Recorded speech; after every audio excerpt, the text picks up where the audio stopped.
Hi everyone, this is Paul Loves to Read, and as you know in this channel, it's all about spreading the love and joy for literature, and we hope we help you find the next book for you. So today we're going to talk about a long-listed, now short-listed International Booker Prize book. It's called Under the Eye of the Big Bird by Hiromi Kawakami, translated by Asa Yuneda. Here you go. It's an odd title. I also thought the same thing. It's an odd book title. I'm not gonna lie, I don't know why it's called Under the Eye of the Big Bird. It's a dystopian future, but unlike any that we have encountered before. Probably because, again, it's a Japanese author. Because typically, a dystopian future, you would think very, destructive, very explosive, mga ganyan, very Hollywood. But this one, it's a dystopian future, but I called it a gentler dystopian interpretation. Dystopian future pa rin because there is a struggle for humanity, for human beings to exist. Like the problem is the humans, Homo sapiens existence. Parang magi-extinct na tayo eh. So yun, kaya siya dystopian. But I say it's a gentler version of a dystopian future because it's a quiet story. Again, ito na naman ako na Japanese author. And then from a synopsis perspective, so yun yung foundation niya, that's the gist. It's way into the future. Human beings are becoming extinct. AIs and robots are a way of life. Human beings are working kind of, I don't know if it's hand in hand, but right beside AIs, it's become the norm. And in order for the two species, both AI and human beings, to survive, they need to work together. It's something else because, again, I think by virtue of it being a Japanese author, it's a gentler dystopian future. It's not about,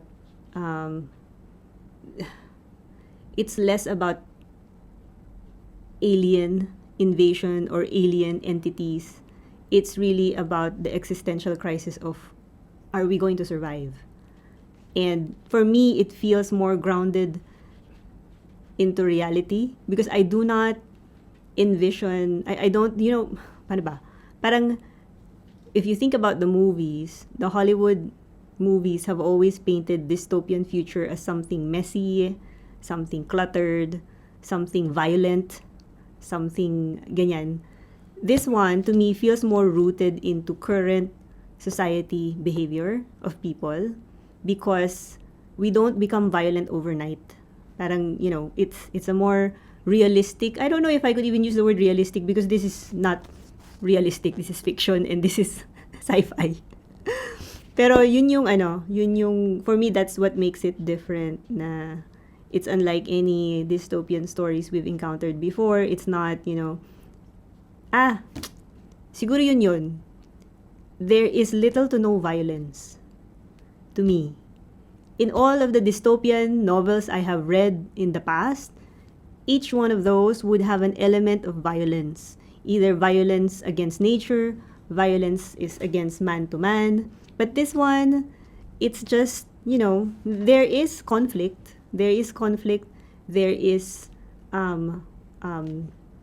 turbulence, so to speak, but not violence. There's no intent to extinguish the other. There's no deliberate intent to kill, to survive. Hindi siya ganun. So, to me, that's refreshing for a dystopian future story. And again, because it's written by a Japanese author, siguro that helped because, you know how they write, diba? They're more tender. I stumbled upon this in the bookstore. As in, I was my usual browsing around the bookstore. I saw it. I didn't buy it right away, but I was curious, like, earmarked that maybe in the future. And then I stumbled upon it, when I got home, research, nakita ko na apparently long-listed siya for International Booker Prize.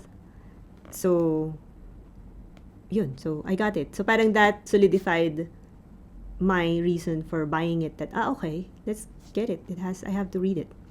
That's how I stumbled upon it. Yep. Do you want to say who should read this or why? Yeah. So who should read this? I don't exactly know who I mean, I don't know if there's a specific group of people or profile that should read this, but why should read this? I think there is value in reading material about dystopian future that is a different perspective.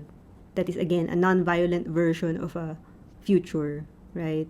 And also with all the AI, AI is so it's such a hot topic now. With all the AIs and robots nowadays, all these talk about how AI can help us in the future.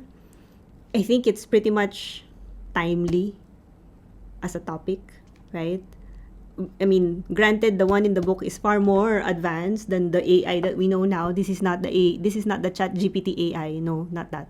So it's a different kind of AI, but it's parang papunta dun eh. So yeah, I think that's why you should read it. Just expand your mind a little, and also, paano ba? What's the word?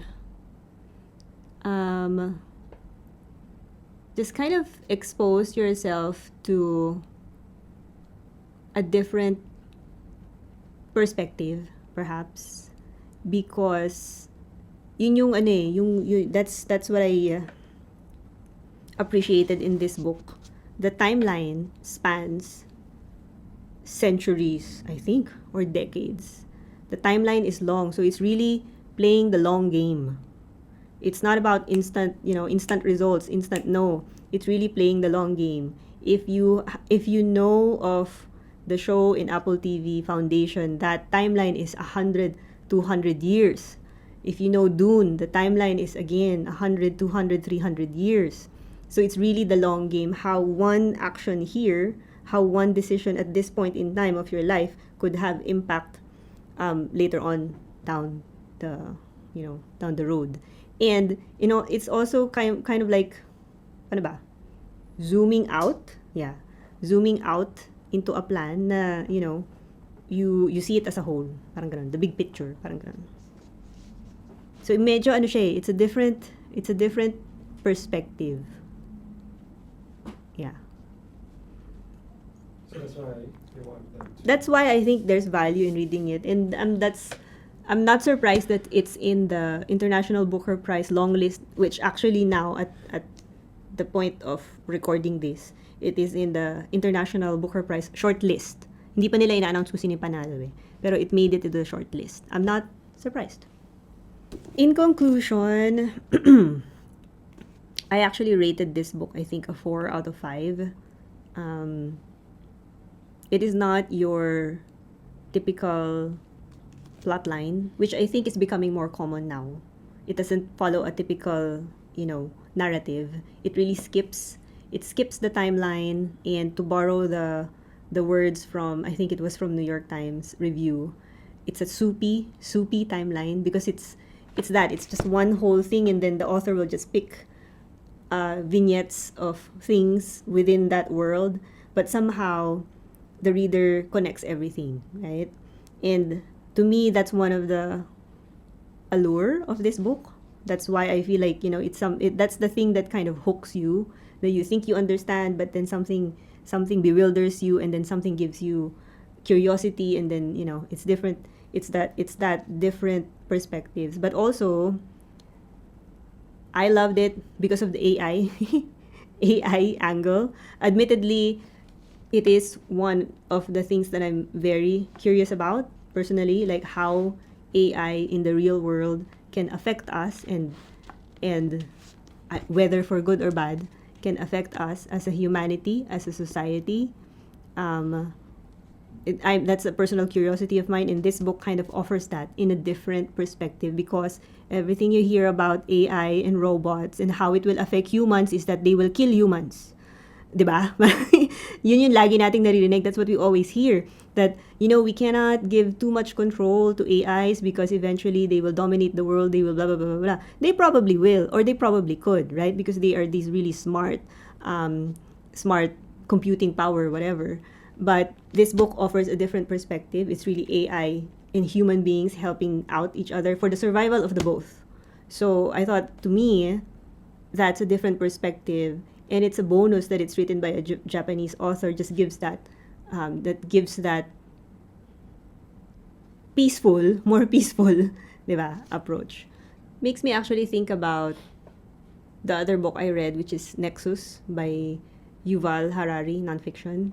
And he talks about how how we must understand AI, and how we should put guardrails around it and hold people accountable on how to safeguard it, ganyan.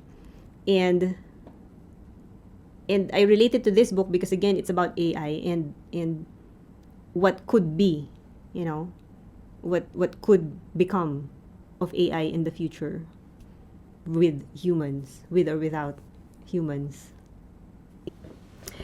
In conclusion, I would recommend reading this book, Under the Eye of the Big Bird, if you are curious about AI and how AIs might play a part in humanity's future. We've all seen the dystopian version of AI and robots as it relates to humanity's future because Hollywood has provided us that in so many movies and such in TV, diba? This book to me feels very fresh, very new, because it's not violent, which I love, because you don't want a violent future, right? And if you're curious about, if you're into sci-fi but not the Star Wars or Star Trek type of sci-fi, this type of sci-fi is more philosophical, more conceptual, more insightful. It's really about asking the right questions, whether, you know, what makes a human human? What makes your heart beat? What makes you different from another species? Or are you truly really that different? Maybe not. So I would recommend this book. Not surprising that it made it to the short list of the International Booker Prize. I hope you enjoyed that. Thank you.